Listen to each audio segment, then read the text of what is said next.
Shipping Yard Safety Involvement Team Chain School. We handed out some booklets there this morning, general safety rules and guidelines. First of all, I'd like each the 668 people, I've checked your safety shoes and your safety glasses, and 602, you people have metatarsal safety shoes. You were checked out already? Brighter point of view, crane operators in particular are going to know that you're not the person that's out here 20 years and that knows all the ins and outs. The safety equipment that we issue here in the shipping yard, I want to go over each of it because I feel as though it's very important that you know we have different types of equipment. They're available at the 7-run tow room around the clock. I'd like you to take a look at those safety glasses. Also, that one pair there, those Arrivas, are available if you have prescription eyewear. The plant has glasses, and you can take that frame, you can come over to the tow room and get that frame and take it down and have your eyewear made into it. I personally like that eyewear, that Arriva. I find a lot more comfortable, more form-fitting, and it offers pretty good protection. But each of us have different facial features. So here are the band type like eyewear. They give you the same protection that all of what I'm going to pass around here does. I find it for my job, because I go in and out of areas constantly, this works best for me. But if you take the first package there, ear, the rubber sponge plug, you'll see those everywhere. As I go to tractor pulls and so forth, and I see those being sold for $1 a piece, and to me they're well worth it. When I first started in this department, that was ear protection was something that was just up and coming. And you take notice, I talk loud. The reason I talk loud is because I'm hard of hearing. I had my hearing damaged in the service, and it was because we were not aware of hearing protection. Areas, it was a job that you always got because you were the junior man. Reaction was, huh? And the reason for that was he couldn't hear you. For all the years he's been exposed to that noise, he had no hearing protection. This in conjunction with it. They'll put those on when we're rolling the light sections because they're noisier as they're cutting them on the saws. So if we're over there as a combo piler, you may elect to wear that. We have another style as well. These are the brackets. And these brackets just clip on the side of your hard hat, and we have the two pieces then that fasten to it. It's a very simple installation. The next style we have there are the, and if we haven't covered you by now, then we'll send you down to the dispensary at Lehigh, and they'll fit you up with a custom-made earplug. Myself, I find that that ear really does a good job. If you're going to be exposed to it, you roll it up, you put it in, within a few minutes you forgot. From 1950, and it's the same signals today as it was then. So if we take a minute to look at them, you'll notice the hoist signal. And that's the hoist signal.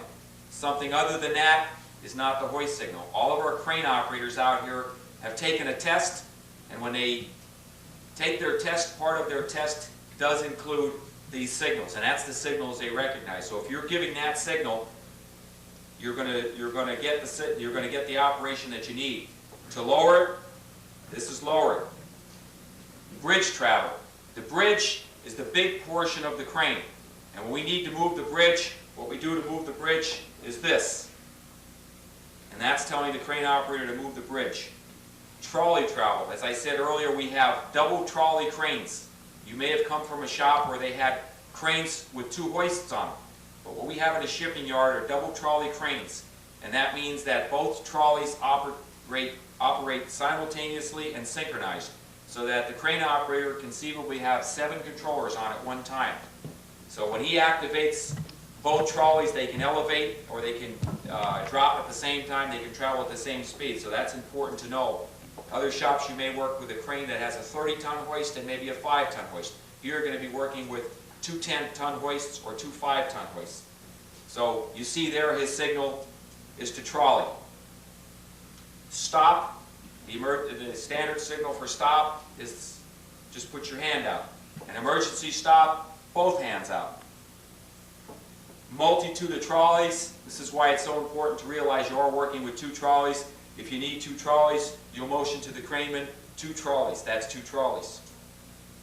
And move slowly. This is one I'd like to see used more often. I'm trying to get our labor forces, when we work over here at 7 Run in particular, there are issues controller. And I know we talked about this so often, and I'm seeing it more and more out here now, these signals being used. And those are the standard overhead signals that we're going to be using this morning during our chain school. Okay, the general safety rule book, if you noticed, I put a sticker on there for you. And that's your emergency help, H-E-L-P. That number also, you need to tell your wives or whoever would need to know information or need to contact you in an emergency situation. If it's on an off shift and you have someone calling in here for a personal reason, about the only way they're going to be able to get you is to dial that. So what you would dial is 694-4357. Remember, the person at the other end knows how to get in through here. Keep in mind, whenever you're dealing with emergency situations, that you're dealing with a professional at the other end of the line.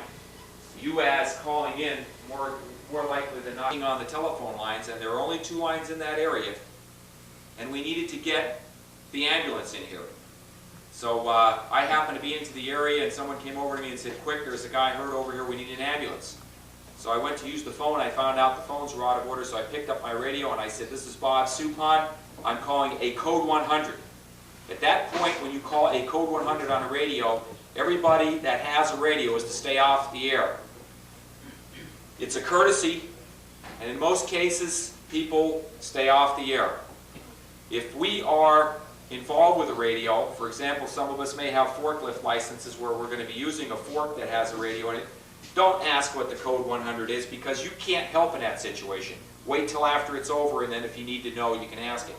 But what we do at that point, we command the airwaves, we say code 100, and we tell what happened. In this particular case, I talked about all of the calls coming in. So if you report on or off, keep in mind that you want to report, you give your name, your check number, the unit you're reporting off for, and the shift. It is permissible if you're reporting on and off for something like a car, for example. Your car didn't start, but you know you have another way of getting to work the next day. It is permissible. On the middle and night shift, if you call in on that number, the general turn foreman has a beeper that he can play his recordings back anytime he's in the operation, and he keeps track of how many report-offs he has, so he knows what kind of lineup he's going to have at the shift. So you may be calling in for a situation, he also has the way. A new policy, it's called a sign-on list, and I'll pass this around. I like this back, and when we go through the tour of the yard this afternoon and we go into the scheduling office, we'll get this sheet. And basically what this sheet is, it's all the jobs listed in the yard, and what the schedule office will do is they'll make every attempt that they can to schedule within the jobs. So, fine, once you complete a chain school today, you will be on many of the jobs that are higher rated pay than 5. So if you elect not to fill one of those out, you probably will be kept on the labor force if you so desire. You can mark across that sheet if you'd like 7:30 to 3:30 labor only, and they will make every attempt to keep you labor only. But if you do fill that video later today that has to do with the Hazardous Communication Standard, the Right to Know Act. This all came about, if you remember this accident that they had at the chemical plant in Bhopal, India.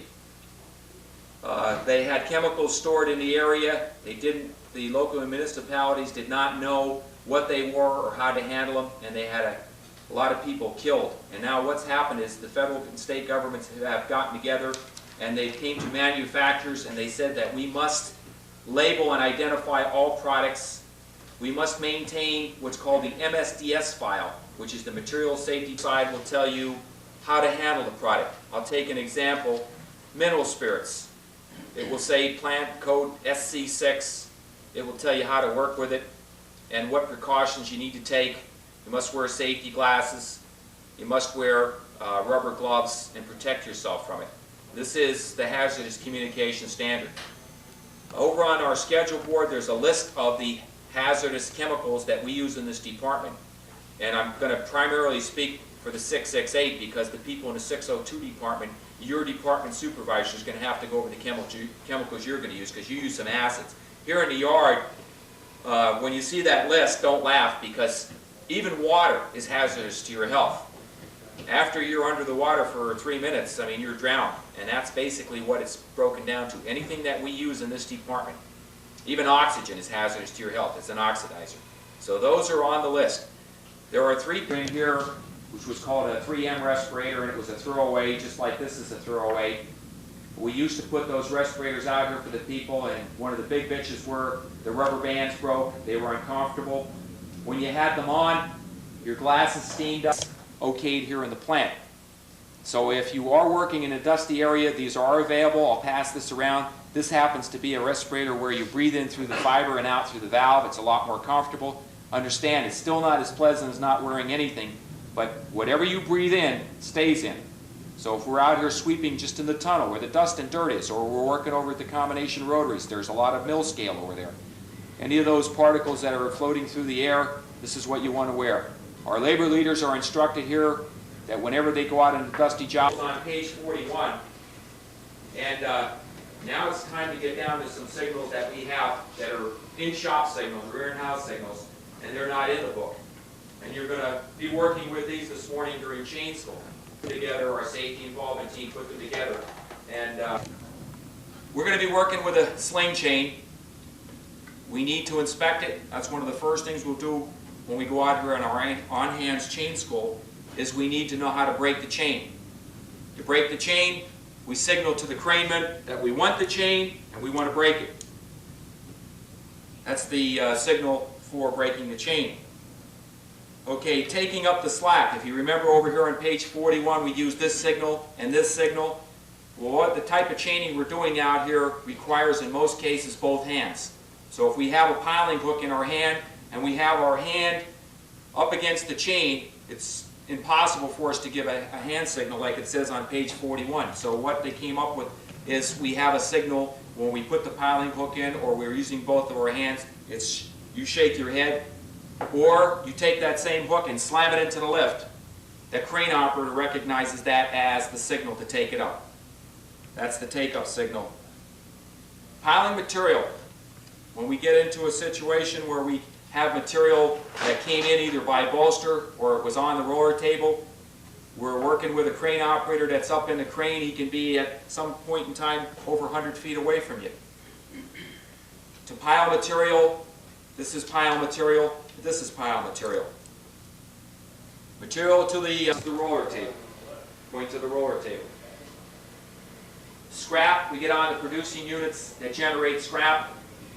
The material is marked out by an inspector. You need to tell the craneman what to do with it. If that material's at the coal saw bed, for example, and they cut it off and it's a scrap bar, this is scrap. It's going to be piled. It's going on a bolster. This is the bolster. Material to a truck. If we're going to tell the crane operator to put the material in the truck, that's kind of a simple signal. This is a truck. We indicate that out of everybody, but there is a signal for the railroad car, and that's the whistle. So if we have material to go into a railroad car, that's the signal. Now you remember earlier I talked about we need to tell the crane operator 2 trolleys. Now suppose we're chaining up a lift and we need 2 pieces. You tell him you need 2 trolleys, now how are you going to tell him 2 pieces? Especially with a gloved hand, it's difficult to see. We have an in-house signal for that too. If it's 1 piece, 1 piece. If it's 2 pieces, 2 pieces. So if you see a guy out here with those signals, it's not that he's trying to show you how strong he is. That's a signal to designate how many pieces. Offset hooks.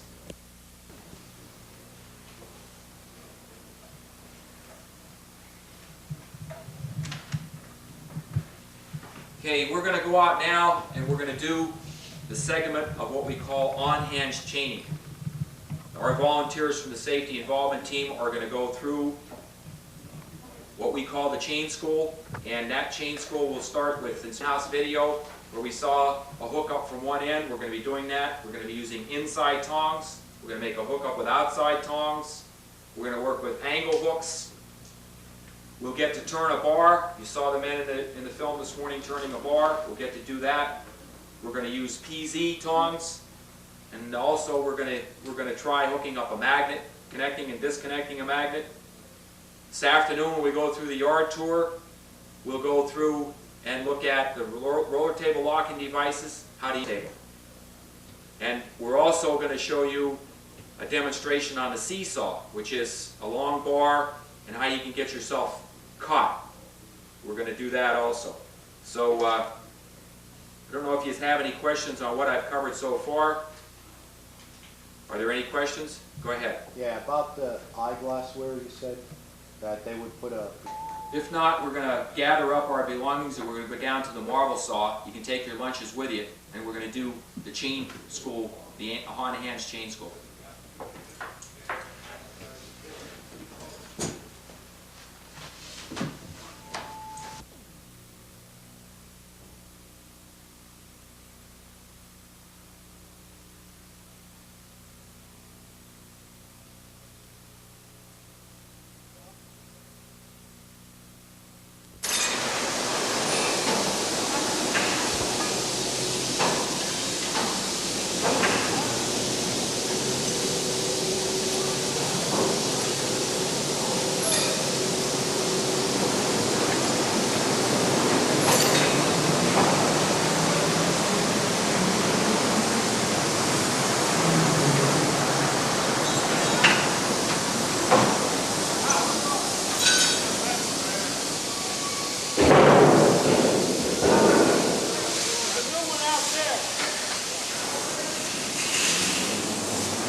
B8B24 pilot. Sling chain, you got one leg 13 feet 6 inches long, the other leg is 1 foot 8 inches long. Goes by number of links, all right? When you go on a job, your first responsibility is to check your lifting equipment visually. Make sure you might have twists in your chain, might not. That way if it hangs loose, you're starting out fresh, you don't have any. Okay, I'll demonstrate one time what we do. I'm gonna look at the chain, John. You wanna leave it down, I'll break it.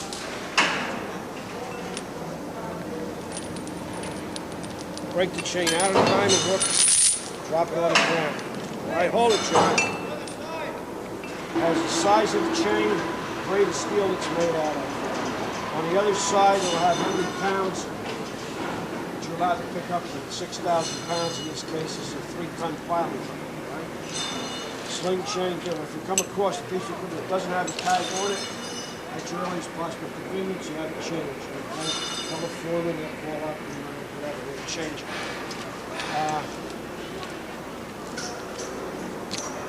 As you see, the hook on your crane here is for a magnet. It also swivels 300 and some degrees. Now, I don't know if this has the locking devices on it or not. If they work or they don't, we'll see when we get to the magnets. But as long as you've got one, it turns 360 degrees. You don't have to be careful how you put this on the chain. You have one that doesn't, but it's locked in. Or these are elongated enough so you can see it. They're longer than the 76 degrees. Tell you straight. Take it up very slowly, John. Very slowly.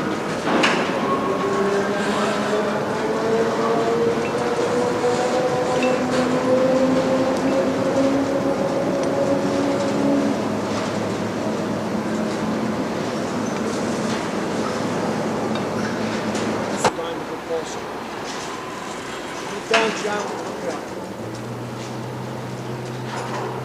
To lift is very easy. You let the chain go on the ground. Put the diamond hook in the other hand. Just lay it right in. Then take it up and you're ready to go. Alright, I'll do it one more time. One more time, Jerry.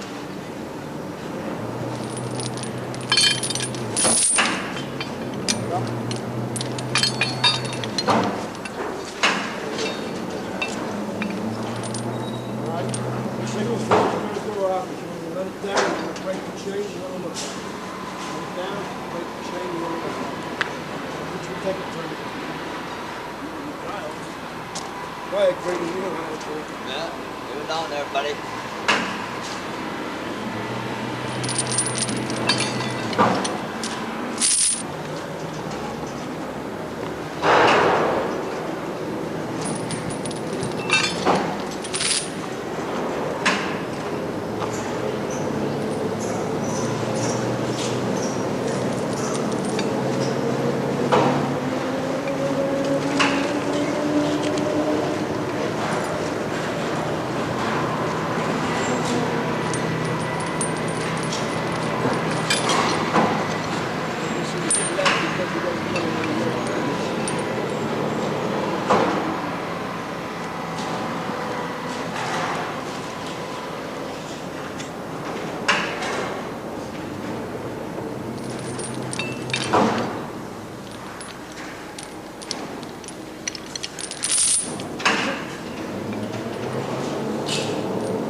Sorry. Wrong way. Alright?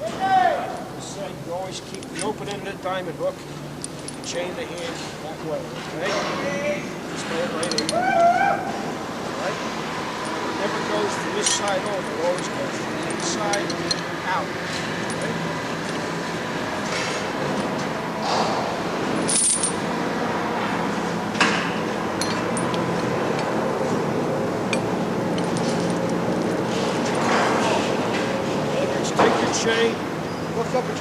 Which way is the open side of the diamond?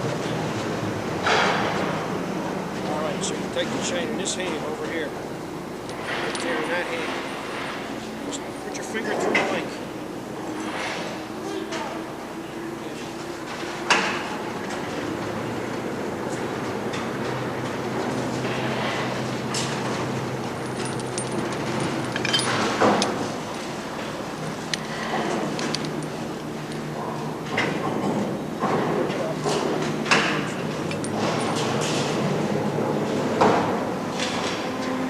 Everybody had a chance?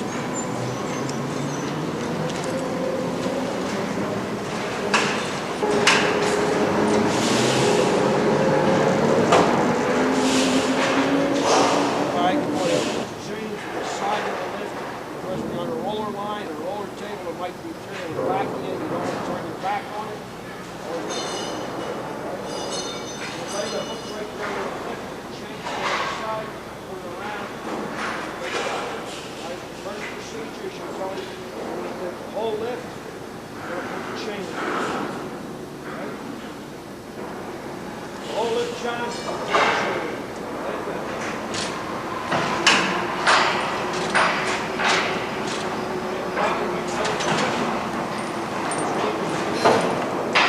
Around, shift on, lift back.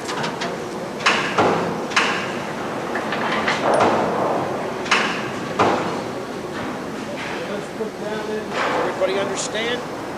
Any questions? Hang it up, John.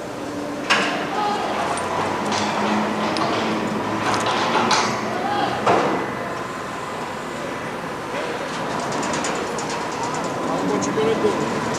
Don't pile.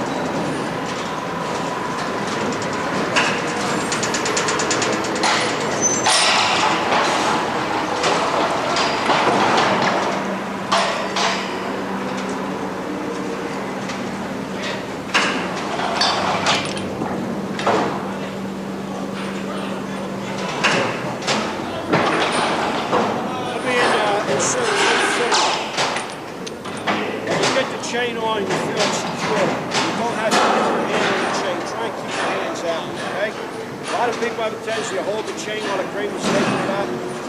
Try and get the habit of not doing it. Save your fingers, save your hands. Take it up.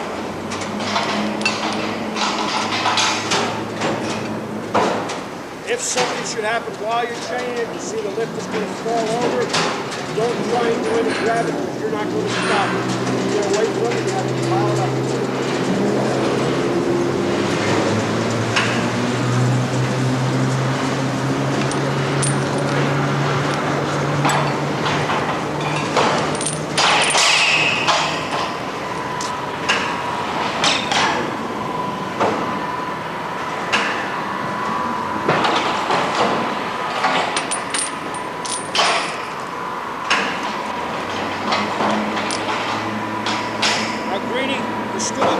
Did it, which is fine and dandy. I'll try and stay on the ground, solid ground, either side of the lift.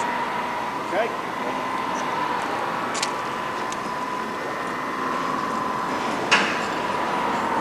Really what you want to do, you want that whole lift.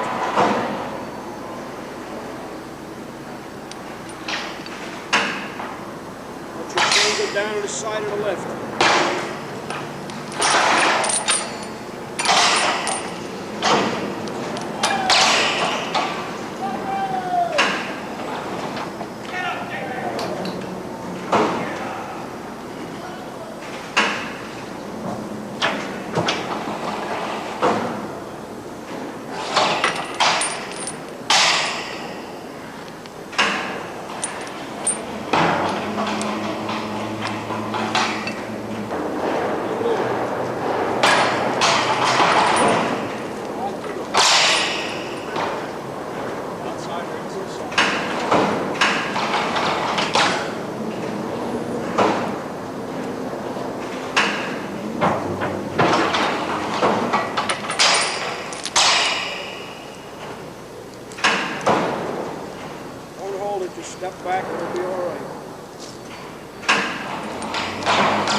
gentlemen, I'm going to take the chain off and we're going to do the piling hook now.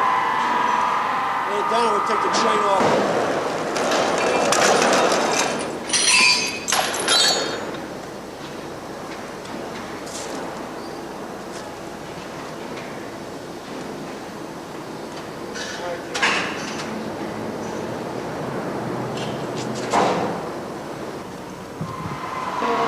Take this whole pile, 1 piece, 2 piece, 3 piece, 4 piece. I don't care how many you pick up. What I want you to do, I want you to tell the claimant, we're going to use the hook. We're going to take either 1 piece, 2 pieces, 3 pieces, all right? Then I want you to insert the piling hook. Time to take it up, all right? I want you to keep both hands on the piling hook and use your head signal. When you're ready for him to take it up, use your head signal, come take it. I'll demonstrate, all right? We're going to use the hook, John. We're going to take 2 pieces. Always keep one hand on the handle. That's why the handles are on a piling hook. Tell them to let it down. Insert your piling hook in however many pieces you want. Put the other hand on the back side of the chain. Try not to get in the habit of doing this, or this, or this. Try and keep your hand here, okay? That's because if we would take this whole lift, the top of the lift would be up here someplace. If you've got your hand in there and he pulls this tight, it's going to get caught between the chain and the lift, and you got smashed fingers. Also, sometimes when you get in, it'll be like this, with the chain hanging loose. You'll take that up, this chain will snap back, it could hit you in the face, or whatever. You have your hand here, it won't, all right? I got to on 2 pieces. I've got 2 pieces. I'm going to take it down.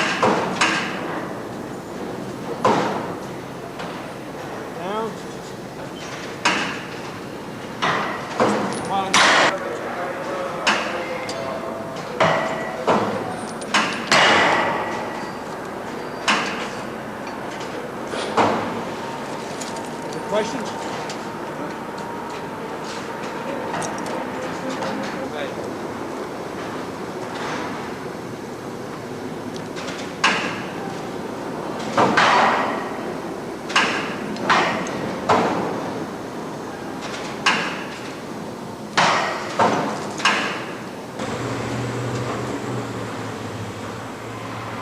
Uplet, mate.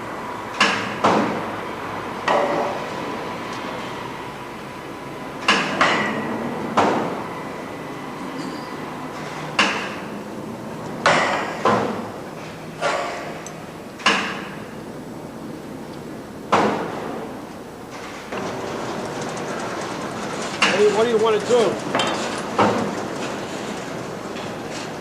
Are you done with it? Yeah. Are you done with it? Time to take it up.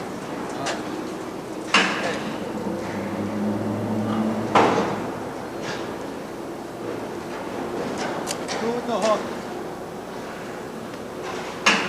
Use your head signal.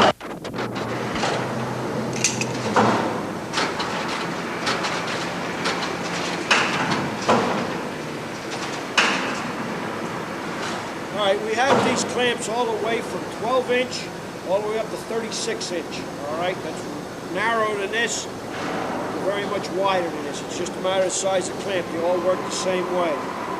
We'll go in a little closer. All right, as you can see, this clamp fits in there. You can turn it, you can do whatever you want to. That's in this position here. All right, you see there's a notch here. Once you're locked up in that notch, the clamp is in a position where it can be either put on or taken off of the lift, all right? When you put it on, you always make sure that you're hanging absolutely vertical so that when you pick the bar up, it doesn't swing one way or the other. It'll come right on up straight, all right? All you do is let the frame and let it down. Put it in this position here inside the bar, everything flat. Just lift up on this and go front with it. Now, as you see, the stellites are digging into the side of the bar over here. All you do is press down on it. Tell him to take it up. Take it up, John. And up the bar. Then the front will get it with a hook. All we're going to do is move it from here down to there. Okay? When you disengage it, he'll put the bar down. Down, John. Once it's down, all you do do is hit this lever and here, engage it.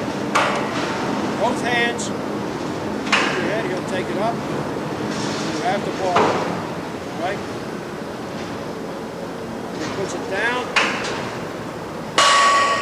Disengage it, turn it, and take it up. Any questions? All right, each you're going to take 2 bars from here, pile them over there. Okay?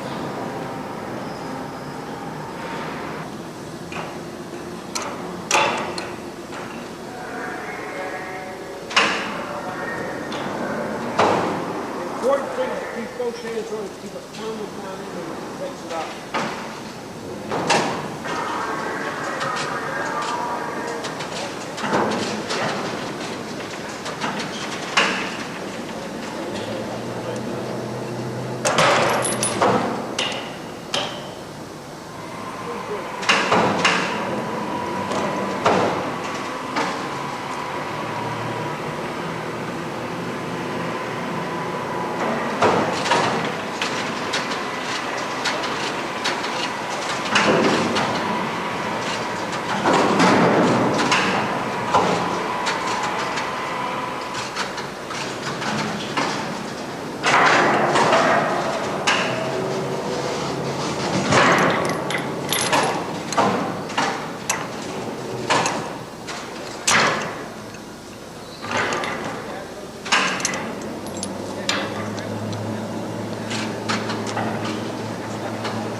Down hard on it.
Try to stay out of the habit of putting your hands on the ground. All right, Johnny, this is the tongs. To handle long material, one piece at a time, piling it up without bending it. We use it about 20 foot in from the end of a 60-foot bar. We have short material here, so we're just using maybe 10 pile.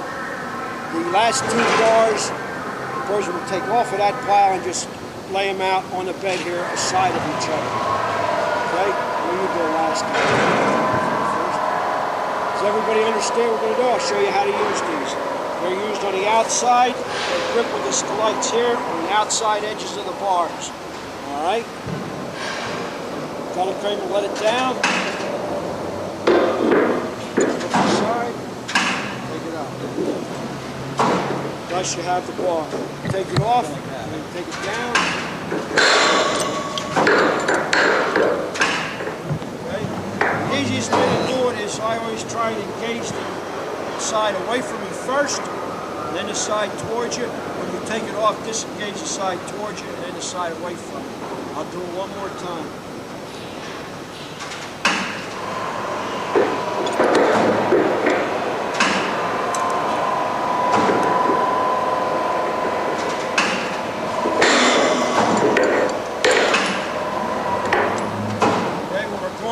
Pile the other, try and keep your hands off the bar. You're going to hold anything going on to the tongue, chain.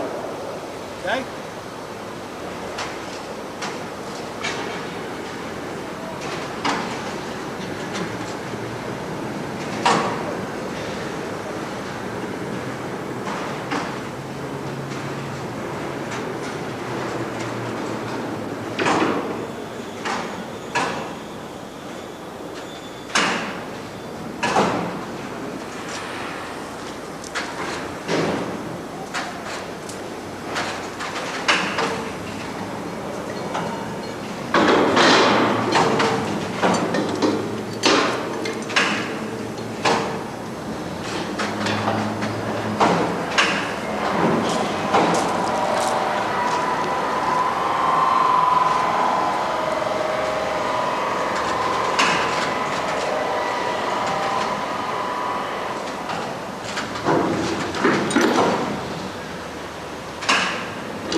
Okay, that bar.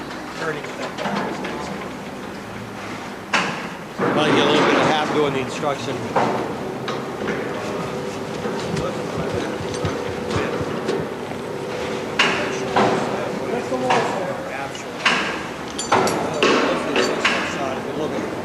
Through that at him.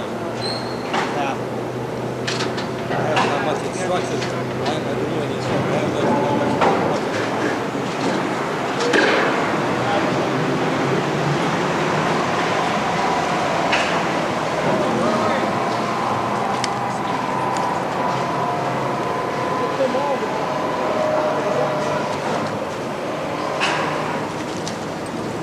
Another piece of equipment we use is a turning wrench.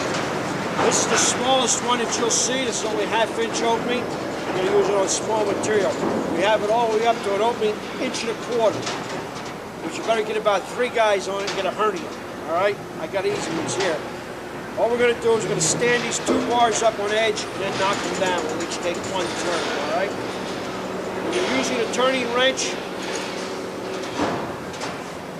I'm going to stand the bar up. I always put it on the side towards me. Try and keep the bar in as far as you can. Never out like this. Always in as far as you can. Alright? There's one hand on here, the other hand on here. Try and keep this end covered with your hand. Don't try and get this out of this or this. Because a lot of times when you get long bars, they'll twist them before they come up. If they twist, once they come up and they let loose on another bar, this thing is going to fly. Right? If you've got your hand here, generally your hand will come with it till you're past your face. If you don't, it generally doesn't. We've had people who were just doing this little bit of change to it. We got caught here, and snitches and the whole work. You're easily catch it, you know you're caught. Right? So let's be very careful. Let's just try and keep our hands moving. All right? I'll turn them up and knock them down 1 time. You can do it yourself. All right? Like I say, always put it on there. I have a tendency when I use it like that. A lot of times you have little burrs on here that knocks them off and wrenches them off. It's a habit I got. Everybody does it.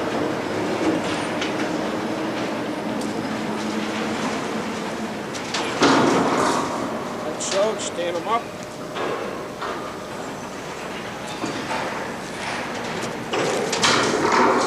Okay? You knock them down, you can knock them down either way. For a lack of space here, we're going to stand them up this way and knock them down this way. Okay? When you knock the bar down, anywhere from 1 inch on in. Okay? That way, when the bar goes down, the wrench will automatically come off. Same thing, just take it, it's right down.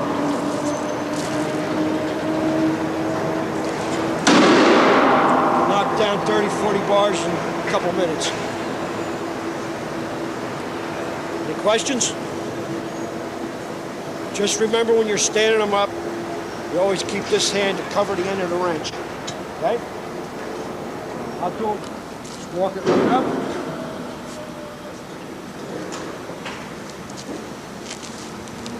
Walk it right up. Okay? Knock it down from this side.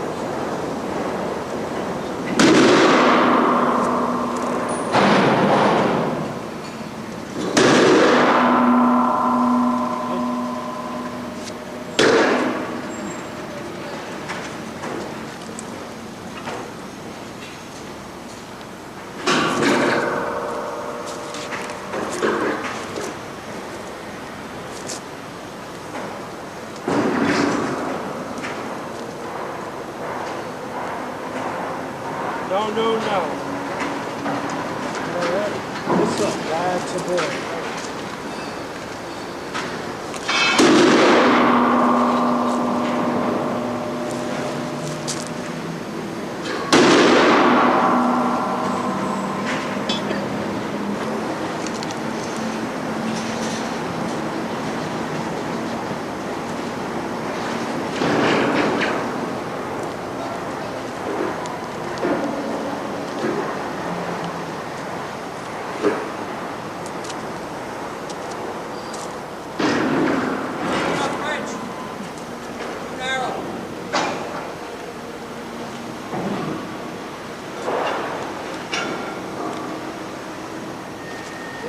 Change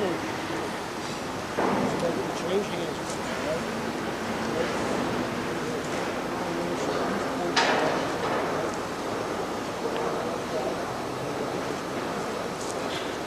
Remember your hand.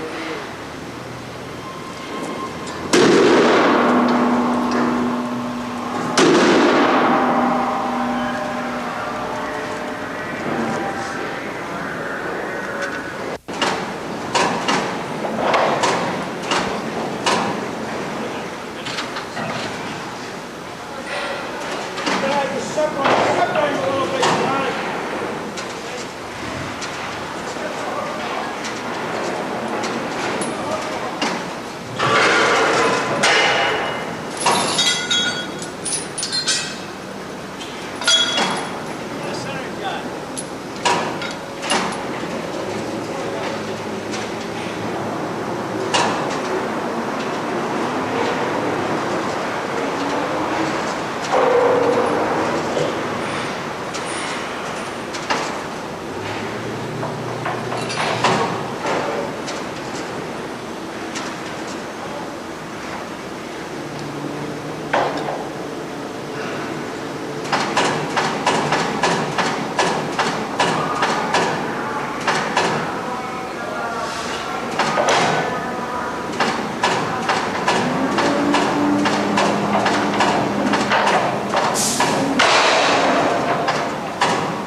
Here is pair of double angle hooks, all right? We're using conjunction with a single angle hook.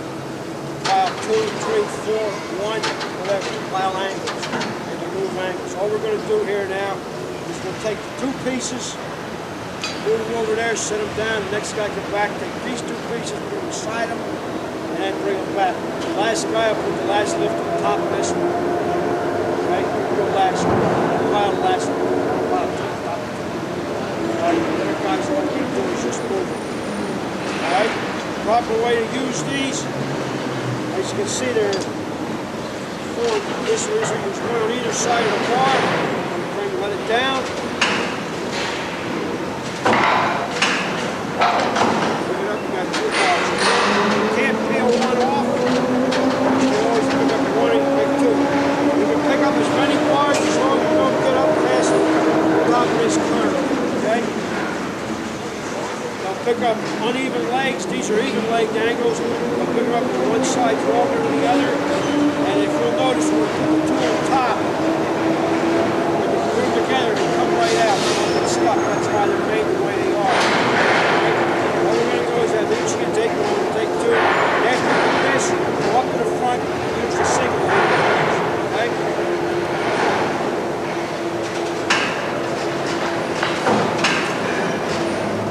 All we're going to do is just move it over, set it down, next guy move the next pile, and then back.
side, you have a ball side, all right?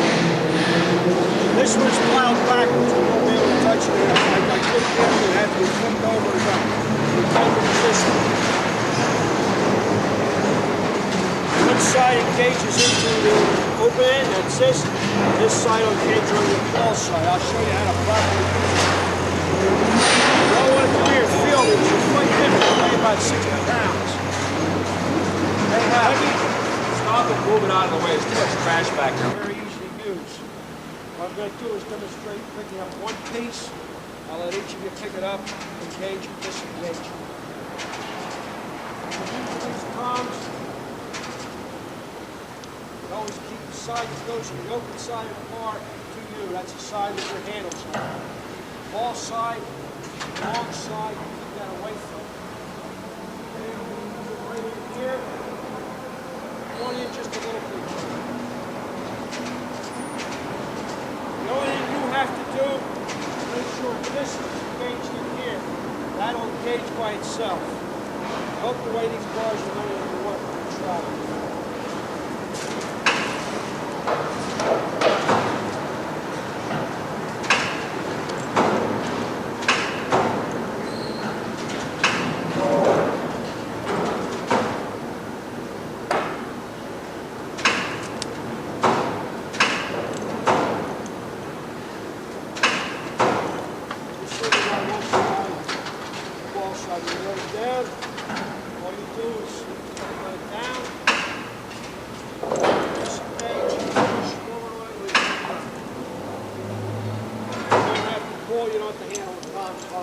Automatically catches, automatic. Right? You'll have a hell of a time getting that out.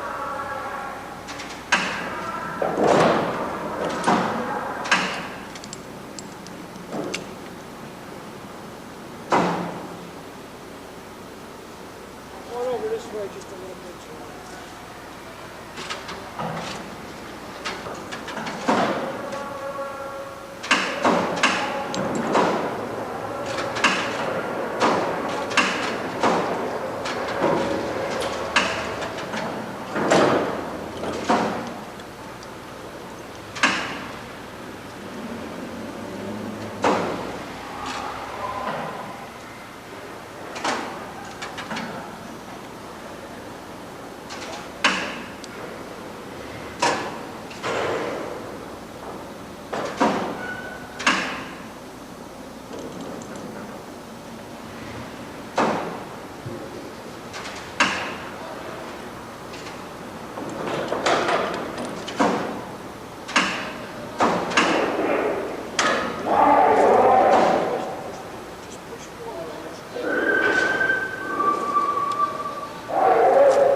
I want to go here and I want to take one piece. And I want to pick one piece up. Not get on this here, down and look. I want one piece. I want it right here. Down. Hook up. Use your head signal. And you got what you want. From there on, you're going to tell me you're going to take it. He's going to put it on a roller line. He's going to pile it up. Or he's going to put it on a truck down the middle, maybe on a truck on the sleeper side or on the driver's side. It's all signals that you're going to get to know and you're going to have to know. You'll learn them on the job. If you're used to doing them before you go on the job, you won't have any problem. That man up there, he can't read your mind. He doesn't know. You have to tell him. Right? That's all.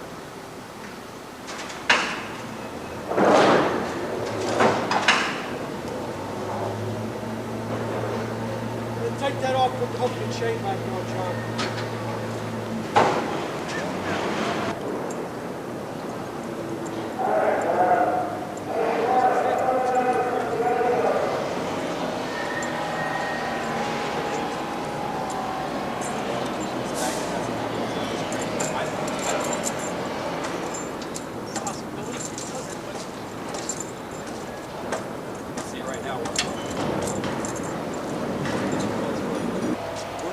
through the proper procedure to connect and disconnect an electromagnet. What I want you to know, what we've got here is a coil. You've watched a welding arc. You've seen a man run a welding arc. What that usually is about. Pay particular attention to Mike. Mike's going to go through the proper procedure of having the bridge controller shut down and how to take this magnet off and on. Gotta have communication with her. I gotta let you know about the power. You gotta have your hand signals while you're going to Kramer so you know what's going on. You can take this up, John, all right? We'll turn the power on. Don't touch it. We'll turn the power and it'll take it up and bring it down straight and disconnect. Okay?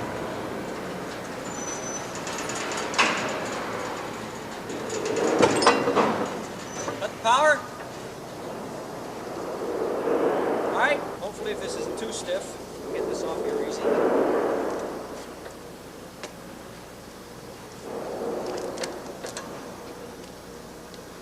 Hardest part is getting it off. What you do?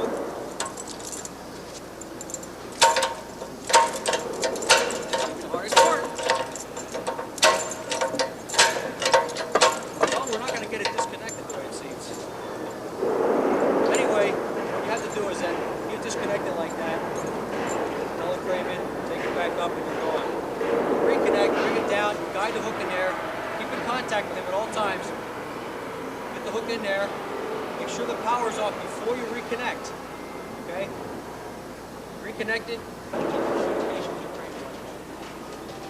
Alright? Okay, John? You want to take it back over then? Ready to make the chain down there?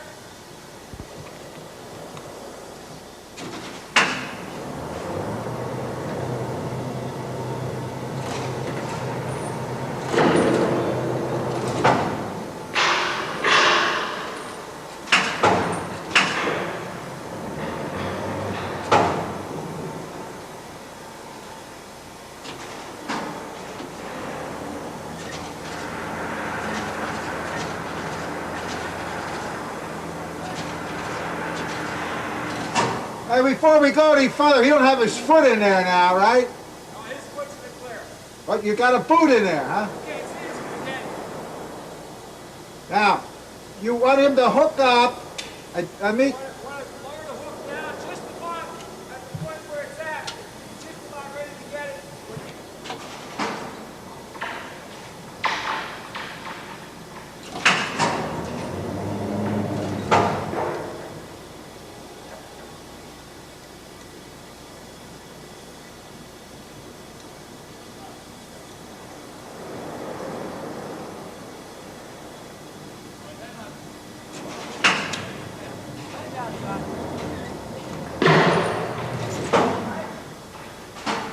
you ready now? Okay, now lower the hook down. While it's still coming down, pick the back end up. Right, you ready? Pick my end up, John.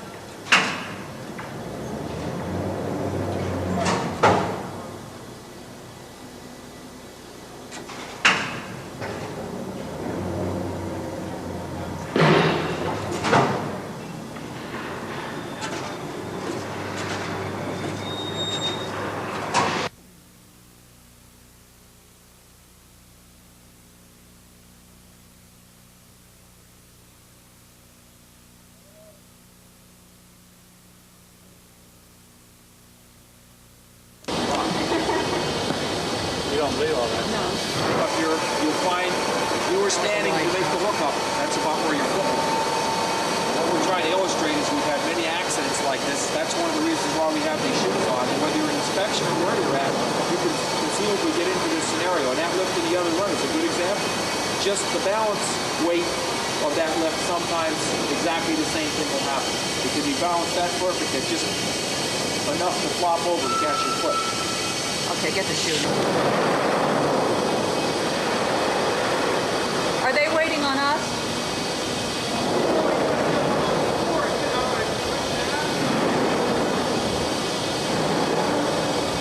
Hey, John, are you ready? Is he ready?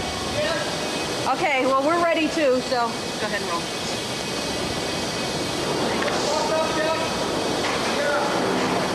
Mike, are you ready? Mike, are you ready to make the chain down there?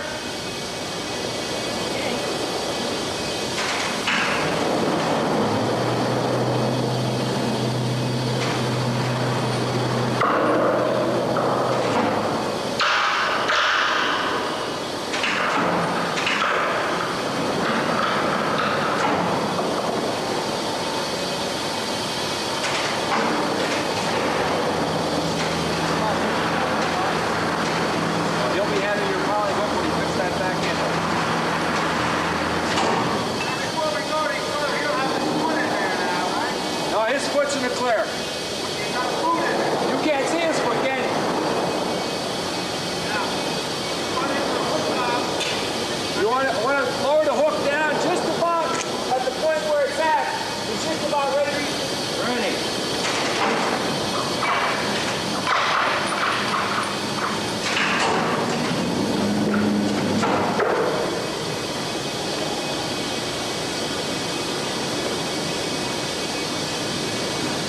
Tight on the shoe.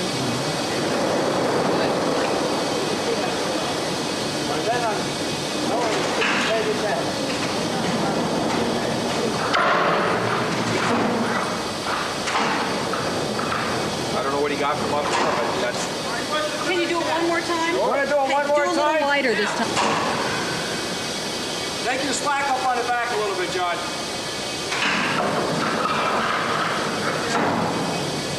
Okay, now lower the hook down, and while it's still coming down, put the back end up.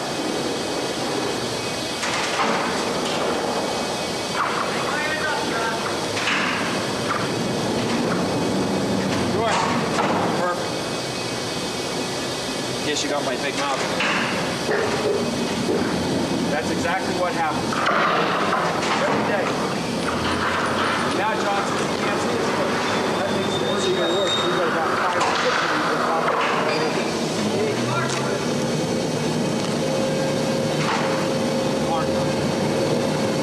Doctor, I'm a crate. My name's Mike Laudenslager. I'm a tool room attendant. I think we're going to have... Okay. I'm Bob Saucon. I'm the department engineer and labor foreman. I'm Ken Hap Harrison, Saucon Shipping Yard Chain Inspector. I'm Lou Falcone. I am a machine sweeper operator. I'm John Barker, I'm a crane. My name's Mike Laudenslager. I'm a tool room attendant. Good. Oh, got it. Everybody happy? Sounded better. Okay. Who would like to do their interview first? Well, I can take the... Are you going to take one crew around, or are we going to... Yeah, we can do that. You want to split up now? Yeah, I'm going to do... They could help us.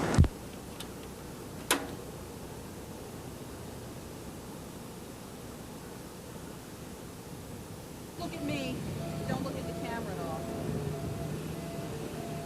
Okay, and I'm not going to worry too much about the noise unless the train Well, goes back you're and- going to have some. You Yeah, can't we do anything usually about don't it, so worry too it's... much. We'll just talk over it. Ready, Dave? Okay, before we start, just so the girl who does the transcripts for me has the information, tell me your name again and spell your last name for me and tell me your job title. All right, I'm Ken Hap Harrison, Saucon Shipping Yard Chain Inspector, H-A-R-R-I-S-O-N. Okay, when you say Ken Hap, you want it Ken and then a space, then a Hap, and then Harrison. Okay, good. Please. Okay. Okay, let's talk a little bit.